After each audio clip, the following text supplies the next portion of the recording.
আচ্ছা, এই জমিন কার, এই দেশ কার, আমরা কার? জনগণ আমরা কার? আল্লাহ। এই মসজিদ কার?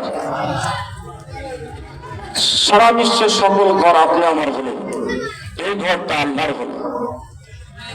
আমাদেরকে দুইটা ঘরকে সুসজ্জিত করতে হবে। কয়টা ঘর?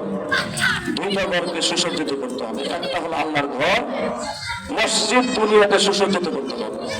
আরেকটা হলো পরকালে আপনাকে একটা ঘরে আবাদান বাকি আখিরাত জিন্দেগি হাসর পর্যন্ত, জান্নাত জাহান্নাম পর্যন্ত যেখানে অবস্থান করতে হবে, সেই ঘরের নাম কি? সেই ঘরের নাম কি? কবর। কবরকে সুসজ্জিত করবেন। দুনিয়ার ঘর আল্লাহর ঘরকে সুসজ্জিত করবেন টাকা দিয়ে, পয়সা দিয়ে, ইবাদত বন্দী দিয়ে। আর কবরকে সুসজ্জিত করবেন আপনার ঈমান এবং আমল দিয়ে। কথা বলেন ঠিক না ঠিক? ঈমান এবং আমল দিয়ে কবরকে সাজাতে হবে। আর দুনিয়ার মসজিদকে সাজাতে হবে আমাদের টাকা দিয়ে, পয়সা দিয়ে, ইবাদত দিয়ে। কথা বলেন ঠিক না ঠিক? আচ্ছা বলেন তো, ইবাদত করার জন্য মসজিদ দরকার আছে কিনা? দরকার আছে কিনা? আমি কথার দিকে যাচ্ছি। ইবাদত করার জন্য একটা নির্দিষ্ট জায়গার দরকার আছে কিনা?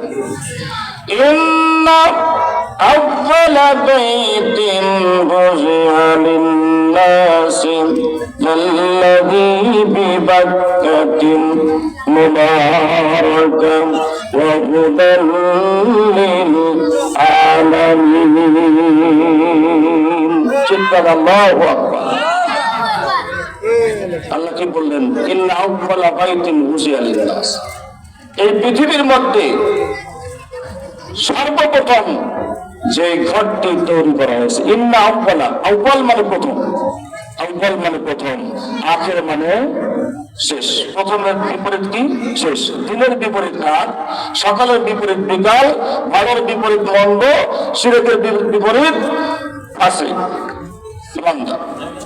এখন আমরা যেই কথার দিকে যাচ্ছি, এই পৃথিবীর মধ্যে সর্বপ্রথম যে ঘরটা নির্মাণ করেছেন সেই ঘরটির নাম কি? বাইতুল্লাহ। ঘরটির নাম কি? বাইতুল্লাহ। বাইতুল মানে ঘর, আল্লাহ শব্দের অর্থ আল্লাহ সত্তাগত নাম, তাই না? বাইতুল্লাহ মানে কার ঘর? যারা বলেন কার ঘর? না হচ্ছে না, কথা বলছেন আপনারা, কথা বলেন না কারণ বাইতুল্লাহ মানে কার ঘর?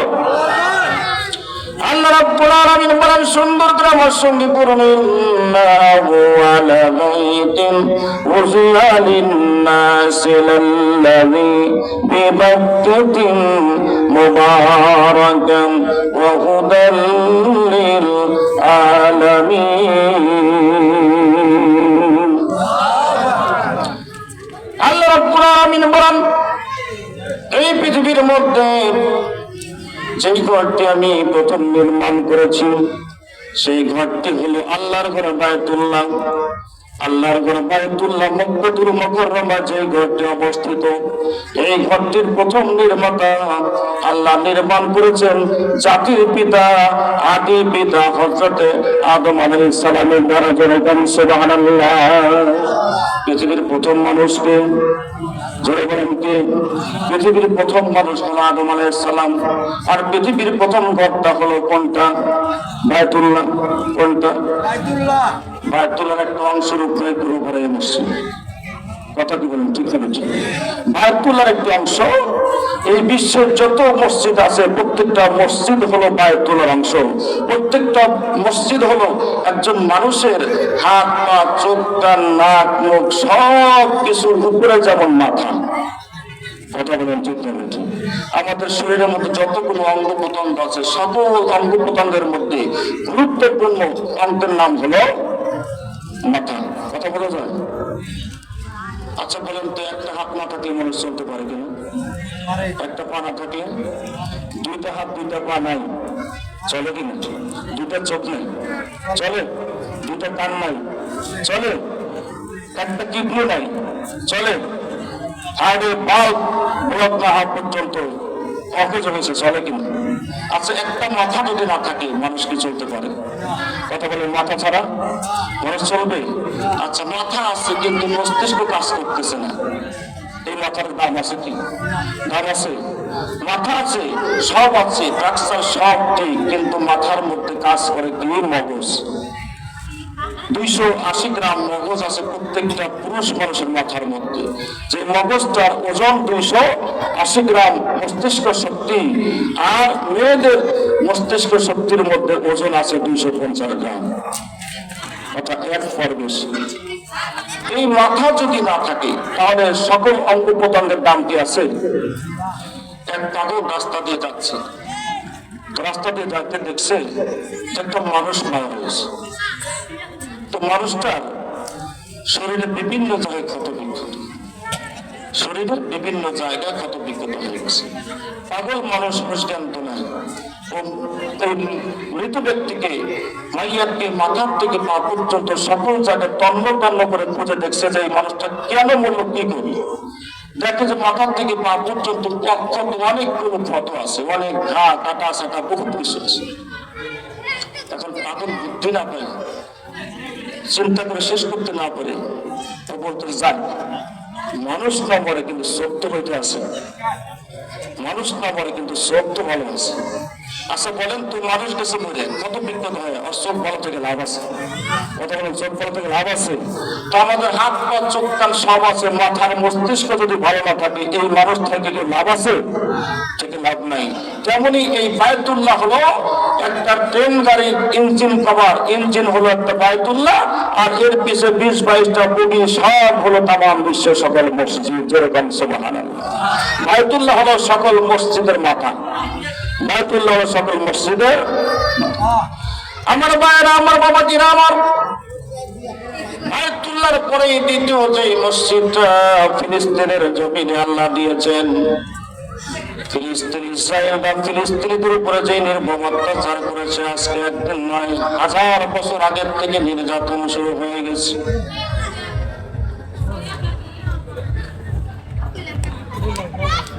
আমার পাড়ায় কি এটা হতেছে? এই যে বক্সের আওয়াজটা কি আমার পাড়ায়, এটা পুরো পাড়ায় কি জানা বসে? এটা আশা করা যাবে না। এই বক্স আমাদের প্রোগ্রাম থেকে পুরো ক্লিন করে দেওয়া হয়েছে, তারপরে ক্লিন করতে হবে বেশি বেশি করে। এই আওয়াজটাকে আমাদের পুরো পাড়া নাকি বাইরে?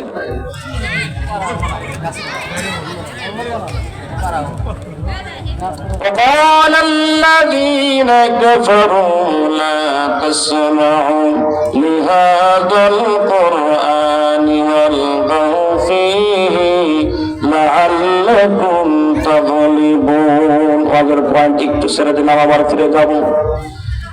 বক্স বাজানো শুরু হয়ে গেছে, এদিক সেদিক থেকে আওয়াজ আসতেছে। বক্স যারা বাজায় তাদের স্বভাবটা হলো কাফেরদের সর্বের সঙ্গে সম্পৃক্ত। কাদের সাথে? যেরকম কাদের সাথে? আবার মুসলমান যদি সন্তান যদি মুসলমানের বীজে পয়দা হয়, কিন্তু ওই সন্তান মুসলমান না।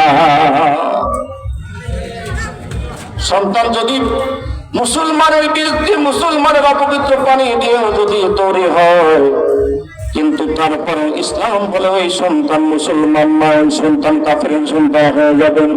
বলেন নবী সাল্লাল্লাহু আলাইহি ওয়াসাল্লাম, কুল্লু মাওলুদুন ইউলাদু আলাল ফিতরাত ওয়া আবুহু ইউহাব্বিদানিহি ওয়া নাসরানি। রাসূল আকরাম সাল্লাল্লাহু আলাইহি ওয়াসাল্লাম বলেন, কুল্লু মাওলুদুন ইউলাদু আলাল ফিতরাত, প্রত্যেকটা সন্তান তার আপন স্বভাবের উপরে জন্মগ্রহণ করে। ওয়া আবুহু ইউহাব্বিদানিহি, তার পিতা মাতা তাকে ইহুদি বানায়, ওয়া নাসরানি, নাসারা বানায়, ওয়া মাজুসিয়ুন, অগ্নি পূজক বানায়, হিন্দু বানায়, খ্রিস্টান বানায়, বৌদ্ধ বানায়। ওই পিতা মাতাই তার হাতের মধ্যে জাহান্নামের ঘরে তুলে দেয়। আল্লাহর দোষ নাই, তার দোষ নাই, আল্লাহর দোষ নাই। আল্লাহ আপন স্বভাবে আপনি আমার ঘরে সন্তান দিয়েছে। সেই সন্তানকে ইহুদি বানান, খ্রিস্টান বানান, বৌদ্ধ বানান, অমুসলিম বানান, কাফের বানান, প্রত্যেকটা পিতা মাতাকে হাসরের মাথায় জবাবদিহি করতে হবে। কথা বলেন ঠিক না? সন্তান মুসলমানের বিজয় হতে পারে, কিন্তু মুসলমান এত সহজ কিছু নয়। মুসলমান তো অর্জন করতে হবে, মুসলমানের তো আমাদের কামাই করতে হবে। মুসলমানের তো পৈতৃক সম্পত্তি না যে বাবার 10 বিঘা সম্পত্তি, আমি 5 ছেলে 1 ছেলে 2 বিঘা ভাগ পাই না। মুসলমান পৈতৃক সম্পত্তি নয়, মুসলমান আপনাকে হতে হবে। আল্লাহ তাআলা কি বলেছেন কোরআনের কথাই বলবো, ইয়া আইয়ুহাল্লাযীনা আমানু তাকুল্লাহ حق تقاته ولا تموتن إلا وأنتم مسلمون আল্লাহ বললেন, হে ইমানদার কোনেরা, তোমরা আল্লাহকে ভয় করো। যদি আমাদের মনের মধ্যে আল্লাহর ভয় থাকে, মানুষ খারাপ কাজ করতে পারে না। কথা বলেন ঠিক না বেঠিক? আল্লাহর ভয় যাদের মধ্যে রয়েছে, সেই ব্যক্তি কোনোদিনও শরীয়ত বিরোধী কাজ করতে পারে না, বক্স বাজাতে পারে না, গান বাজাতে পারে না। যার মনের মধ্যে আল্লাহর ভয় নাই, আল্লাহর খৌফ নাই, আল্লাহর তাকওয়া নাই, ওই ব্যক্তি বক্স বাজাতে পারে। ওই ব্যক্তি মানব জমিনের মানুষের চোখের সামনে উলঙ্গ হয়ে নাচা ড্যান্স পাল্টি দিতে পারে, লঙ্গি গান দিতে পারে। যাই হোক, এই যে হট্টগোল সৃষ্টি করা, কোরআনী মাহফিলের দূর থেকে আওয়াজ দিয়ে হট্টগোল সৃষ্টি করা, এটা মুমিনের স্বভাব নয়, এটা কাফেরের স্বভাব। আল্লাহ বলছেন, ওয়াকালাল্লাযীনা কাফারু লা তাসমাউ লিহাযাল কুরআন। কাফেররা কি বলে আবু জেহেল শিখিয়ে দিয়েছিল যে যখন আব্দুল্লাহর ছেলে মুহাম্মদ কোরআনের দাওয়াত নিয়ে ঘরে ঘরে যায়, কোরআনের ওয়াজ যখন করে, কোরআনের দাস যখন দেয়, আবু জেহেল, আবুল আহাব, উতবা, সাহেবা, সুফিয়ান সাওরি এরা চতুর্দিক থেকে রাসূলের কোরআনকে বন্ধ করার চেষ্টা করে, কিন্তু দেখা গেল কোনো অবস্থায় বন্ধ করতে পারে না।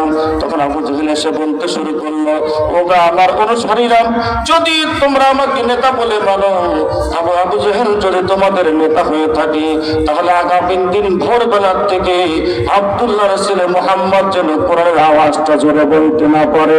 সবাই বলল, তাহলে আমরা কেমন ভাবে প্রতিবাদ করব? বলছে, ওদেরকে কেমন ভাবে প্রতিবাদ করবে? আব্দুল্লাহর ছেলে মুহাম্মদ যখন কোরআন পড়বে, কোরআনের আলোচনা করবে, দর্শ দেবে, সঙ্গে সঙ্গে সেখানে গিয়ে হট্টগোল বাজাও, ঢোল বাজাও, ডাগর বাজাও, ফাটকা ফুটাও, বক্স বাজাও। তখন তো বক্স ছিল না, ঢপ বাজাও, ঢোল বাজাও, ব্যান্ড পার্টি বাজাও। লা তাসমাউ লিহাযাল কুরআন, তোমরা এই কোরআনের আওয়াজ তোমাদের কানে যেন বুঝতে না পারে, কোরআন শুনবে না। ওয়ালগাউ ফীহি, বরং সেখানে হট্টগোল সৃষ্টি করো। লাআল্লাকুম তাগলিবুন।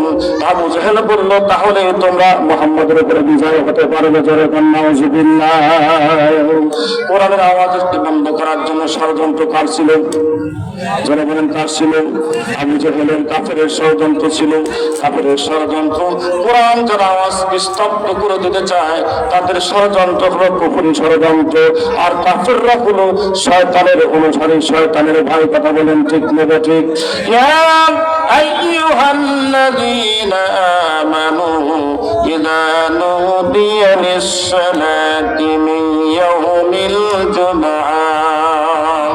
আল্লাহ বলেছেন, হে ইমানদার কোনেরা, যখন তোমাদের নামাজের প্রতি আযান দেওয়া হয়, আহ্বান করা হয়, বিশেষ করে জুমার নামাজে আহ্বান করা হয়, তখন তোমরা ফাসআউ ইলা যিকরিল্লাহি ওয়া যারুল বাই, তখন তোমরা আল্লাহর ডাকে সাড়া দেওয়ার জন্য যত দ্রুত সম্ভব তত দ্রুত এসে হাজির হয়ে যাও।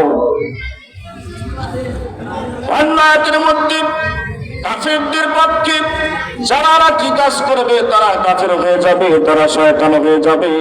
আর শয়তানরা চায় হলো শয়তানের পথে। ইয়া আইয়ুহাল্লাযীনা আমানু হাল আদুল্লুকুম আলা তিজারা, আল্লাহ বলেছেন, আমি কি তোমাদেরকে এমন একটি ব্যবসা শিখিয়ে দেব, যেই ব্যবসাটা করলে তোমরা স্বাবলম্বী হবে, সফলকাম হবে।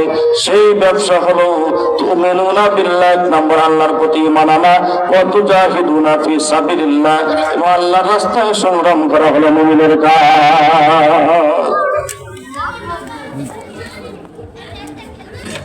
ইমানদাররা চেষ্টা করবে মুমিনদের পক্ষে কাজ করার জন্য।